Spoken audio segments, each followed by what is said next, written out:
Hello বন্ধুরা, সবাই কেমন আছো? আশা করি সবাই ভালো আছো। পায়েল বৌদির রান্নাঘরে তোমাদের সবাইকে স্বাগত। আমার রান্নাঘরের আজকের রেসিপি হেলেঞ্চা শাক দিয়ে বাটা মাছের ঝোল। বন্ধুরা, এই হেলেঞ্চা শাকের খাওয়া তো খুবই উপকারী, তোমরা জানো শরীরের পক্ষে এর বহু গুণাগুণের তোমরা সবাই জানো। এমনিতে হেলেঞ্চা শাকের ঝোলটা খেতেও খুবই সুন্দর লাগে যদি সঠিক পদ্ধতিতে রান্না করা যায়। একদমই তেতো হয় না। তাই আমি যেই পদ্ধতিতে রান্না করে দেখাচ্ছি তোমরা একবার অ্যাপ্লাই করে দেখো, একদমই তেতো হয় না, খেতে তো দুর্দান্ত স্বাদ হয়। তাই বন্ধুরা, রেসিপিটা ভালো লাগলে লাইক অ্যান্ড শেয়ার করো ও চ্যানেলটিকে সাবস্ক্রাইব করে দিও। পাশে থাকা বেল আইকনটিকে ক্লিক করো যাতে আমার নতুন রেসিপি সবার আগে পৌঁছে যাওয়ার জন্য। চলে যাচ্ছি মূল রান্নাতে। নিয়েছি দেখো বড় বড় সাইজের 4টে বাটা মাছ, আমি মাঝখান দিয়ে কেটে নিয়েছি পাতলা করে কাটা 2টো আলু বড় সাইজের পাতলা করে কেটে নিয়েছি। আর হেলেঞ্চা শাকগুলো কেটে ধুয়ে পরিষ্কার করে নিয়েছি, ভালো করে পরিষ্কার করে কেটে ধুয়ে রেখেছি জল ঝরিয়ে। বাটা মাছের মধ্যে এখন দিয়ে দেবো নুন আর হলুদ। দিয়ে দিচ্ছি পরিমাণ মতো নুন আর দেবো পরিমাণ মতো হলুদ।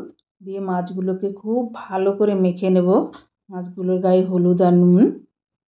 আর হলুদটা একটু বেশি দিয়ে ভাজলে বন্ধুরা দেখবে তরকারির কালারটা খুব সুন্দর আসে। তাই আমি সবসময় একটু বেশি করে হলুদ দিয়ে মাছগুলো ভাজি। আর সবজির মানে তরকারির কালারটা তো দারুণ আসে।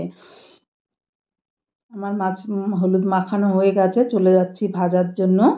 নিয়েছি একটা কড়াই, দিয়ে দিলাম পরিমাণ মতো সর্ষের তেল মাছ ভাজার জন্য। দিয়ে দেবো 1 চিমটে নুন যাতে কড়াইতে মাছগুলো লেগে না যায়। আর কড়াইটা খুব ভালো করে গরম করে নিয়ে চারিদিকে তেলটা সরিয়ে দিলাম। এখন দিয়ে দিচ্ছি নুন হলুদ মাখানো মাছগুলো।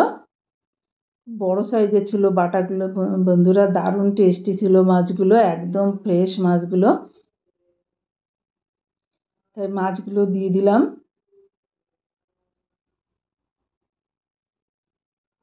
এখন উল্টে দেবো মাছগুলো। এইভাবে উল্টে পাল্টে মাছগুলোকে আমি খুব সুন্দর করে লাল লাল করে ভেজে নেব বন্ধুরা। দেখো মাছগুলো আমি সব উল্টে দিলাম। আর দেখো মাছগুলো সুন্দর করে লাল লাল করে ভাজা হয়ে গেছে এপিট ওপিট। আমি মাছগুলো এখন তুলে নেব। ওই তেলের মধ্যেই আমি কাটা আলুগুলো দিয়ে দেবো আগে। আর এক্সট্রা করে তেল দেওয়ার দরকার নেই, ওইটুক তেলেই আমার আলুগুলো ভাজা হয়ে যাবে। আর আলুগুলোর মধ্যে একটু নুন আর হলুদ দিয়ে আলুগুলো খুব ভালো করে ভেজে নেব।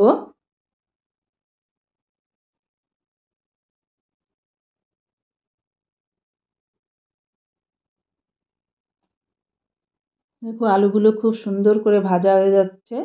আর আলুগুলো লাল লাল করেই ভাজবো আলুটাকে। সবজি দেখবে যত ভালো ভাজা হয় বা কষানো হয় তরকারিটা কিন্তু খুবই টেস্টি হয়। এখন দিয়ে দেবো পরিমাণ মতো হলুদ উপরে। আর আমি সবসময় এভাবে, এটার কালারটা খুব সুন্দর আসে বন্ধুরা। যারা কালার পছন্দ করো তো সবজিতে দেখতে সুন্দর হবে তারা এভাবে অ্যাপ্লাই করবে। দিয়ে দিচ্ছি জল পরিমাণ মতো, ঝোল দেওয়ার জন্য দিয়ে দিলাম বন্ধুরা। আজকে আমার গরম জল অ্যাভেলেবেল ছিল না, তাই আমি ঠান্ডা জলটাই ইউজ করলাম। দেখো আমি দিলাম পরিমাণ মতো জল, খুব বেশি ঝোল করব না, শাকের ঝোলে বেশি ঝোল থাকলে ভালো লাগে না।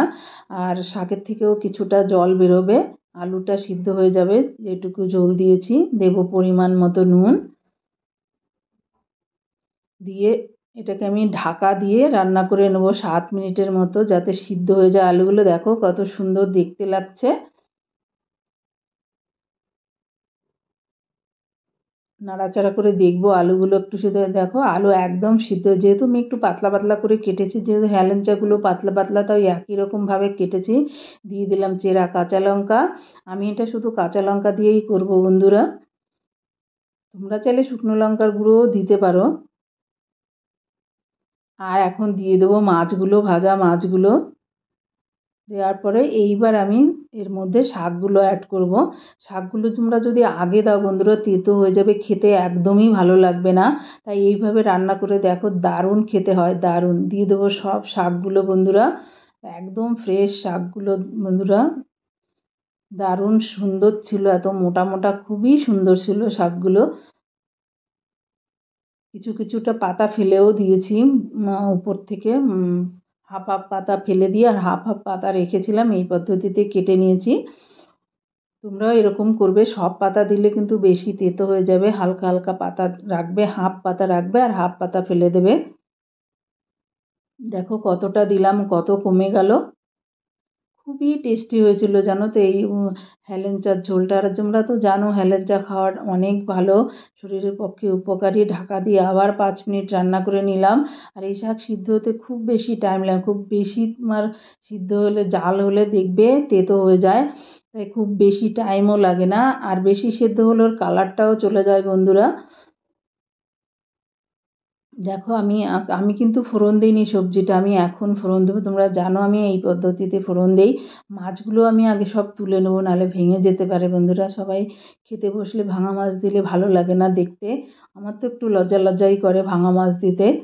তাই মাছগুলো আগে তুলে নিলাম যাতে ভেঙে না যায়। তারপরে এই ঝোল সমেত তরকারিটা অন্য বাটিতে তুলে রাখবো।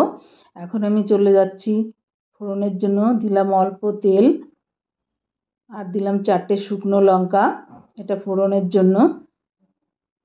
দেবো একটা তেজপাতা, বড় সাইজের তেজপাতা 4 টুকরো করে দিলাম। দেব অল্প জিরে, গোটা জিরে। অনেকে শুধু রাঁধুনি দিয়ে করে, সেটা তোমরা করতেই পারো, কিন্তু আমি এভাবেই করলাম। আর দিলাম এখন রাঁধুনি। রাঁধুনিটা তো শাকের ঝোলের মধ্যে দিতেই হবে বন্ধুরা, তবেই ওই ফ্লেভারটা, টেস্টটা আসে। দেখো আমার ফোড়নটা রেডি হয়ে গেছে। আর আমি এখন দিয়ে দেবো ওই যে মাছগুলো তুলে রেখেছিলাম, সেই মাছগুলো আগে দিয়ে দেবো। এইভাবে করলে দেখবে কড়াই থেকে তেলটা উঠে যায় না। আর তুমি ঝোল সমেত দিয়ে দেখবে সব গামলার মধ্যে বা বাটির মধ্যে, যেটার মধ্যেই রাখো না, তেলটা দেবে ওর গায়ে লেগে যায়। আর এইভাবে অ্যাপ্লাই করে দেখো, একদমই তেলটা ওঠে না। দেখো বন্ধুরা কত সুন্দর দেখতে লাগে, শাকগুলো কত সুন্দর সবুজ কালার রয়েছে, কত সুন্দর দেখতে লাগছে না বলো বন্ধুরা? খেতেও ততটা সুন্দর হয়েছিল। আর আমি এটার মধ্যে পেঁয়াজ, রসুন, আদা কোনো কিচ্ছু ইউজ করিনি, একদম সিম্পল মশলায় অত্যন্ত টেস্টি হয় এই মাছের ঝোলটা, খেতে দারুণ লাগে বন্ধুরা। এখন দিয়ে দিচ্ছি একটু ভাজা জিরের গুঁড়ো, এটা শুকনো খোলায় ভাজা জিরের গুঁড়ো। এটা দিলে দেখবে গন্ধটা এত সুন্দর আসে, খেতে তো দারুণ লাগে। ব্যাস এটাই আমার মশলা একমাত্র এর মধ্যে। আর কিছু গোটা রাঁধুনি আর দিয়েছিলাম, তোমরা তো দেখেছো রাঁধুনি, জিরে, ব্যাস এই আমার মশলা। অথচ খেতে কিন্তু দারুণ হয়েছিল বন্ধুরা, দারুণ। আমার রান্নাটা শেষ হয়ে গেছে, একদম কমপ্লিট। দেখো আমি সার্ভ করে দেখাচ্ছি, দেখো কত সুন্দর দেখতে লাগছে বন্ধুরা, খেতেও তত সুন্দর। তোমরা একবার খেয়ে এইভাবে বানিয়ে খেয়ে দেখো। তোমরা কমেন্ট বক্সে আমাকে জানিও কেমন লাগলো। থ্যাংক ইউ বন্ধুরা লাস্ট অব্দি ভিডিওটা দেখার জন্য।